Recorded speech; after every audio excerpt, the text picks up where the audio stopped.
بسم اللہ الرحمن الرحیم۔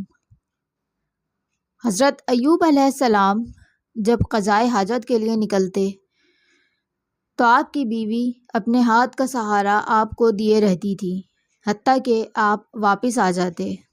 ایک روز بیوی کو آپ کے پاس واپس آنے میں دیر ہو گئی تو آپ پر اللہ تعالیٰ نے وحی فرمائی کہ جس کا ذکر سورہ صاد میں آیت نمبر 42 میں موجود ہے، اپنا پاؤں زمین پر مارو، یہ نہانے کے لیے ٹھنڈا پانی ہے اور پینے کے لیے بھی۔ جب آپ کی بیوی آپ کے پاس واپس پہنچی تو دیکھا کہ ایوب علیہ السلام صحت اور تندرستی کی حالت میں ہیں اور اللہ نے آپ سے بیماری ختم کر دی ہے اور اب آپ کو پہلے سے زیادہ خوبصورتی عطا فرمائی ہے۔ پہل آپ کی بیوی آپ کو دیکھ کر پہچان نہ سکیں اور انہوں نے آپ سے پوچھا کہ کیا تو نے اللہ کے نبی کو دیکھا ہے جو اس جگہ بیماری کی حالت میں تھے؟ اللہ کی قسم میں نے کسی کو نہیں دیکھا جو آپ کے مشابہ ہو۔ اس وقت جب کہ آپ صحت اور تندرستی کی حالت میں تھے، آپ نے جواب دیا کہ میں وہی ایوب ہوں۔ ابن جریر رحمۃ اللہ علیہ فرماتے ہیں کہ حضرت ایوب علیہ السلام کے 2 کھلیان تھے، ایک گندم کا تھا اور ایک جو کا۔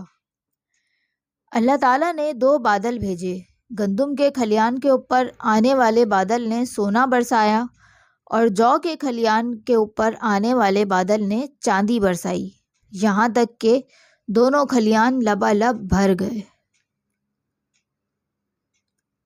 ابن ابی حاتم مزید بیان کرتے ہیں کہ اللہ تعالیٰ نے آپ کو جنت کا لباس پہنایا تھا۔ ایوب علیہ السلام صحت یابی کے بعد ایک طرف ہو کر بیٹھ گئے تھے۔ آپ کی بیوی واپس آئیں تو وہ آپ کو پہچان نہ سکیں، الٹا وہ آپ سے پوچھنے لگیں کہ اے اللہ کے بندے، یہاں اس جگہ ایک مریض تھا، وہ کہاں گیا؟ شاید اسے کتے لے گئے ہیں یا بھیڑیے کھا گئے ہوں۔ تو آپ نے فرمایا کہ میں ہی وہ ایوب ہوں۔ وہ کہنے لگیں، اللہ کے بندے، تو میرے ساتھ مذاق کرتا ہے؟ آپ نے فرمایا کہ تجھ پر افسوس ہے، میں ہی ایوب ہوں، اللہ نے مجھے شفا عطا فرمائی ہے اور میرا جسم درست کر دیا ہے۔ حضرت ابن عباس فرماتے ہیں کہ اللہ تعالیٰ نے آپ کا مال اور اولاد واپس کر دیے اور اتنا ہی مال اور دولت مزید عطا کیا تھا۔ حضرت ابو ہریرہ رضی اللہ تعالیٰ عنہ فرماتے ہیں کہ رسول اکرم صلی اللہ علیہ وآلہ وسلم نے فرمایا کہ ایک دفعہ حضرت ایوب علیہ السلام غسل فرما رہے تھے کہ ان پر سونے کی ٹڈیوں کا غول آ کر گرا۔ ایوب علیہ السلام دونوں ہاتھوں سے ٹڈیوں کو کپڑوں میں ڈالنے لگے۔ اللہ تعالیٰ نے ان کو پکارا کہ اے ایوب، کیا میں نے تجھے اس سے بے پرواہ نہیں کر دیا ہے جو تو دیکھ رہا ہے؟ آپ نے عرض کی، ہاں یا اللہ، تیری برکت سے تو میں بے پرواہ نہیں ہو سکتا۔ اس کے بعد اللہ تعالیٰ نے آپ کو ظاہری اور باطنی صحت اور تندرستی، پہلے سے زیادہ بہتر حسن و جمال اور کثیر مال سے نوازا، حتیٰ کہ آپ کے اوپر سونے کی بارش کر دی اور آپ کے اہل و عیال کو نعمتوں سے نوازا۔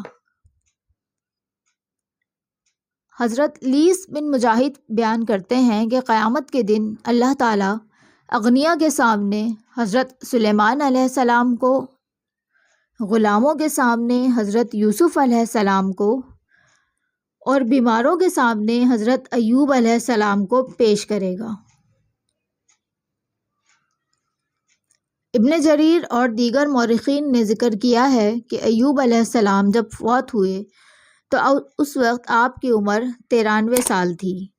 آپ نے انتقال کے وقت اپنے بیٹے ہومل کو معاملات کی نگرانی کرنے کی وصیت فرمائی تھی اور ان کے بعد بشر بن ایوب نے معاملات کی نگرانی کی تھی۔ بشر بن ایوب وہی شخص ہیں جن کے بارے میں لوگوں کا خیال ہے کہ یہی ذوالکفل ہیں۔ آپ کے یہ فرزند ارجمند لوگوں کے کہنے کے مطابق نبی تھے اور انہوں نے 75 سال کی عمر پائی تھی۔ اگلی اقساط میں آپ ذوالکفل علیہ السلام کے بارے میں سن سکیں گے۔ قصص الانبیاء مکمل سننے کے لیے اس چینل کو سبسکرائب کریں اور دوسروں کے ساتھ ضرور شیئر کریں۔